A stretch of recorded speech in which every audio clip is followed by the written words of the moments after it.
The Sunday dinner table at my parents' house was where I learned I wasn't invited to my own sister's wedding. The venue has limited seating, my mother said, passing the roast without looking at me. We had to make difficult choices about the guest list. My sister Jennifer, 28, smiled from across the table. Her engagement ring, a 3-carat diamond from her fiancé Preston Montgomery, caught the light.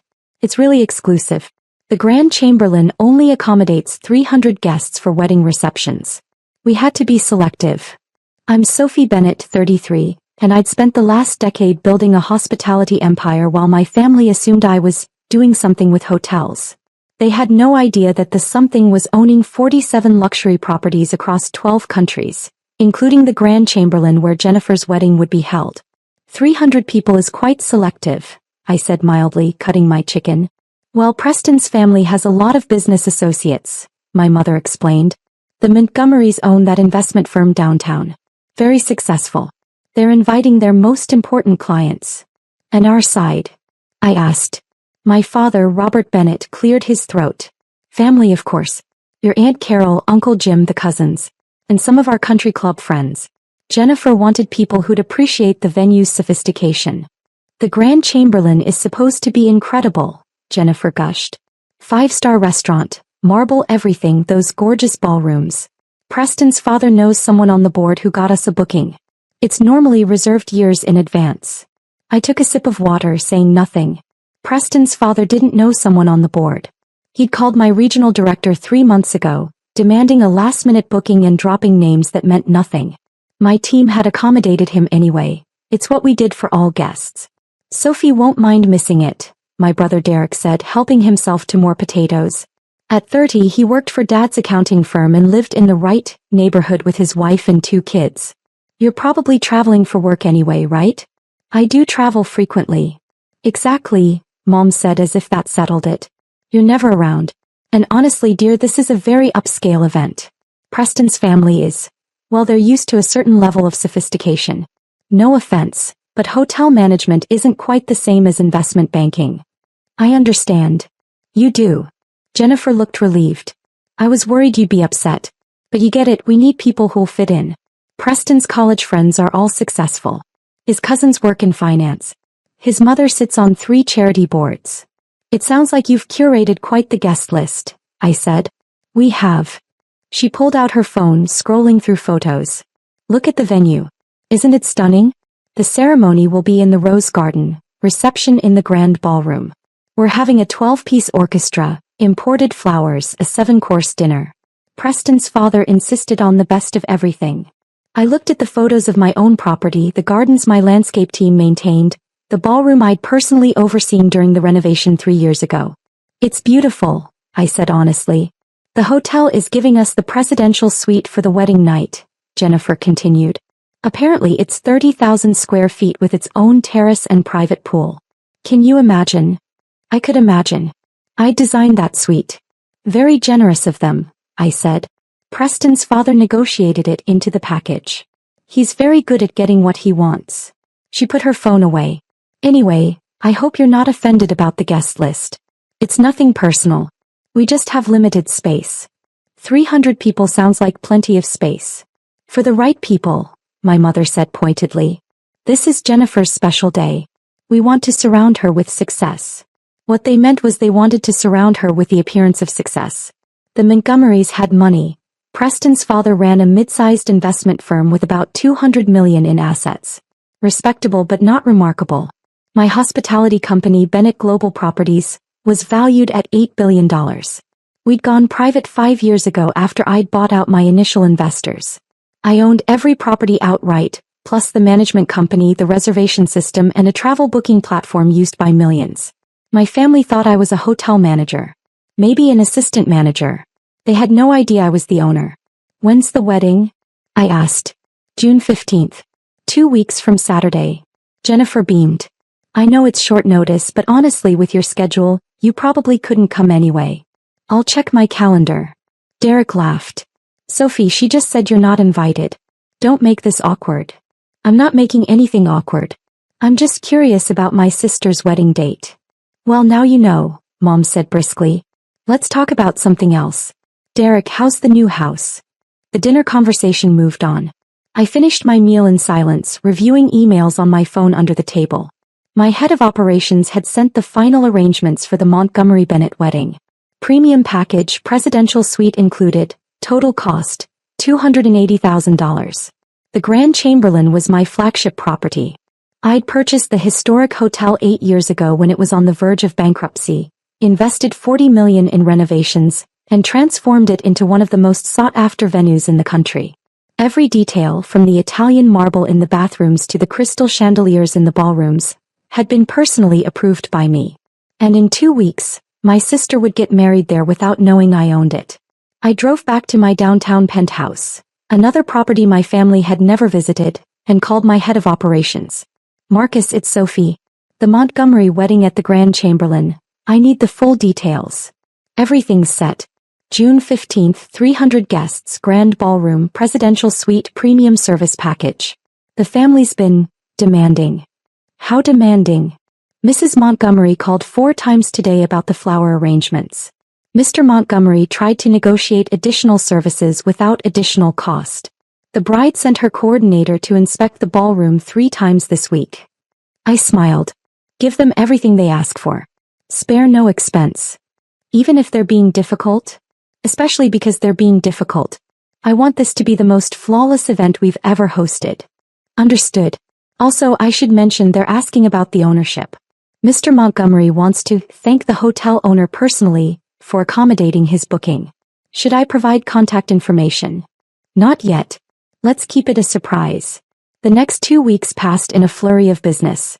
I flew to Singapore to finalize the purchase of a boutique hotel chain, then to London for a property management conference.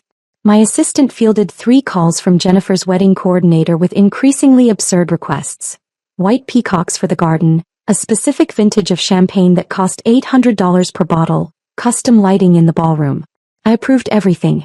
The morning of June 15th, I landed at the private aviation terminal in my company's Gulfstream G650. My driver met me on the tarmac. The Grand Chamberlain, Miss Bennett? Yes. The owner's suite. I'll be staying the night. The owner's suite was separate from the presidential suite, a private residence on the top floor that I kept for personal use. Floor-to-ceiling windows, private elevator, separate entrance. None of the wedding guests would know I was in the building. I arrived at 3 p.m.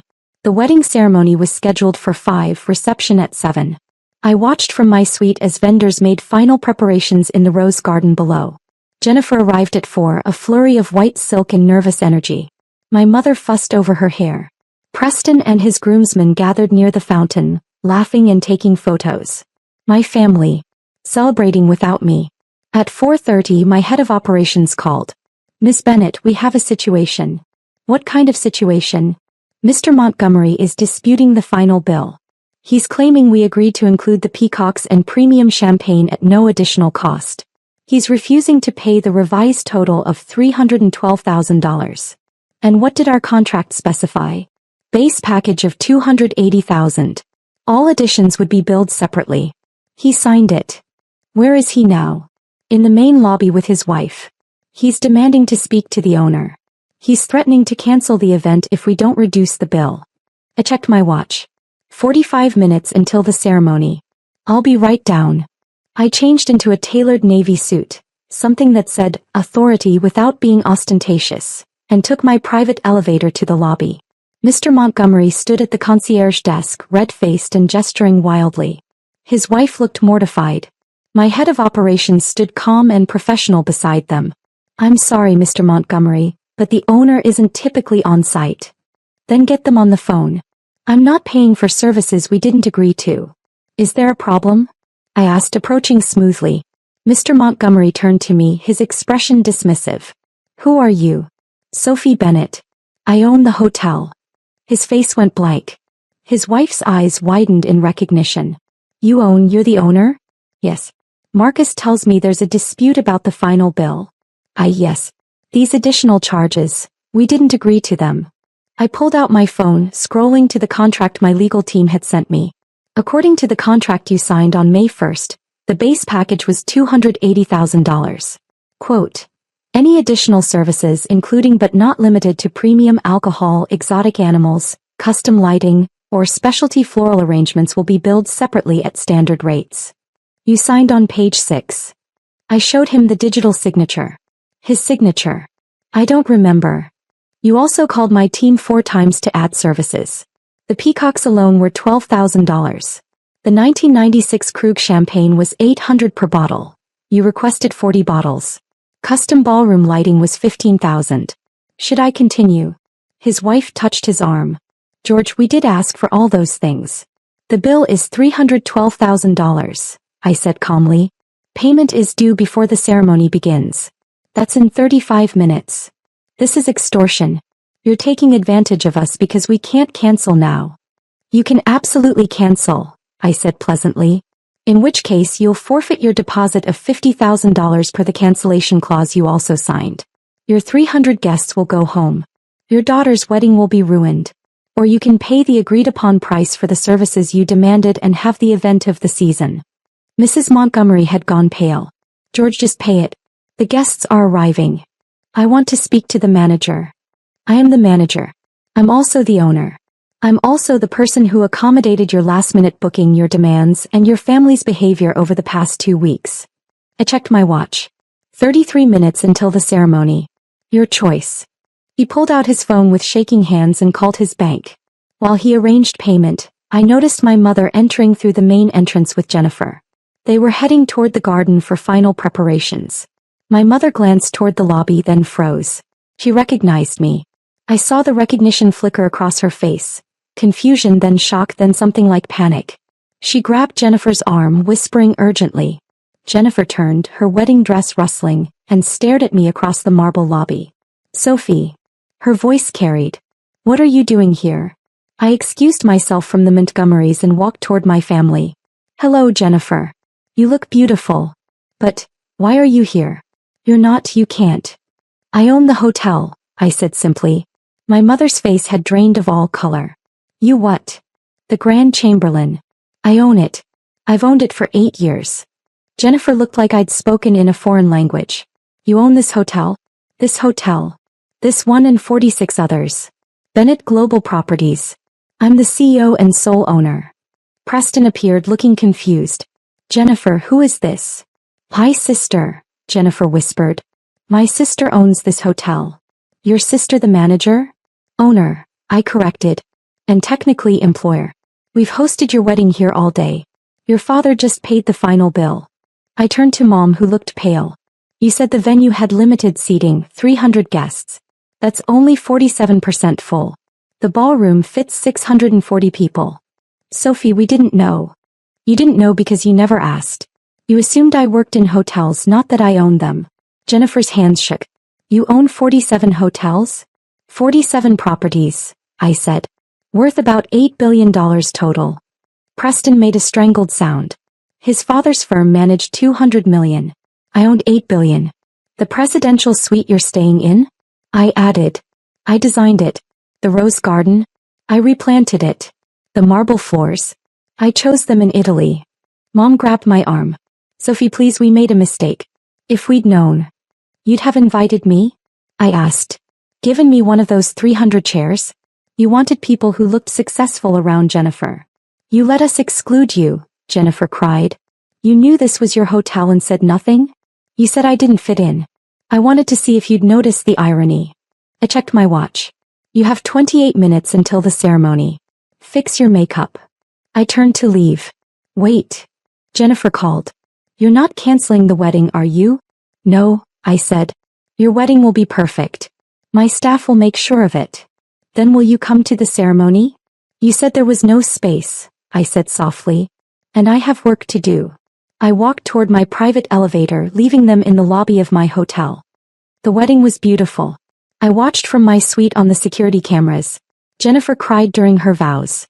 Mom wiped her eyes. The guests praised the venue online, calling it the wedding of the season. None of them knew the owner was upstairs, watching quietly. Around midnight, Mom knocked on my door. Sophie, may I come in? I let her in. She looked around the suite, bigger than the presidential one, filled with artwork and a skyline view. I didn't know this existed, she whispered. You never asked, I said. You let us treat you like nobody. You did that yourselves.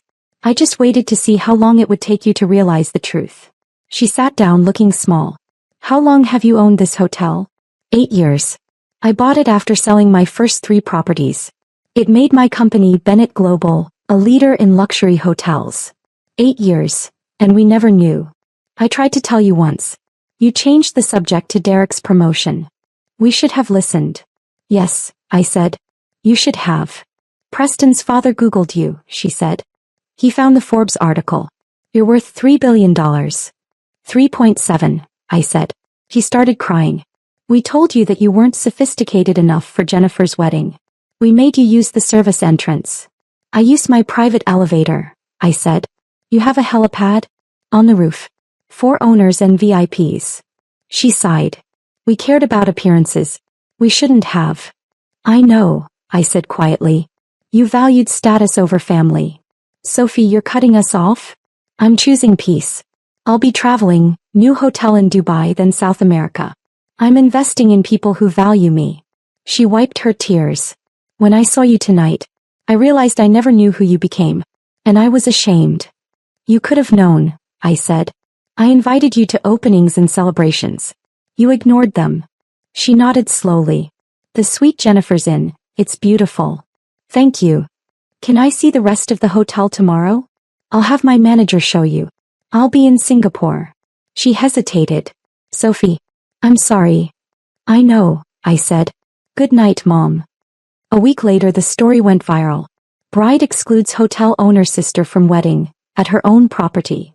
Every major outlet picked it up. My phone flooded with interview requests. I ignored them. Mom and Jennifer called hundreds of times. I never answered. Jennifer posted a public apology, then deleted it.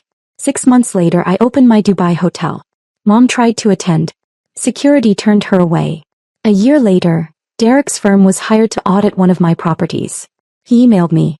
I didn't realize how big your company was. Can we talk? I forwarded it to my CFO. Find another firm. 2 years later, Time put me on the cover. The billionaire you've never heard of. Jennifer sent flowers. I'm so sorry. Please forgive us. I donated them to a shelter. Because some guest lists show you where you stand. And some buildings show you what you've built when no one believed in you. Jennifer had her perfect wedding. In a hotel she thought was owned by someone else. But real success isn't about being invited. It's about building something so big that others have to ask for a seat at your table. I built 47 of them. And none of them had space for people who only saw my worth after Googling my name.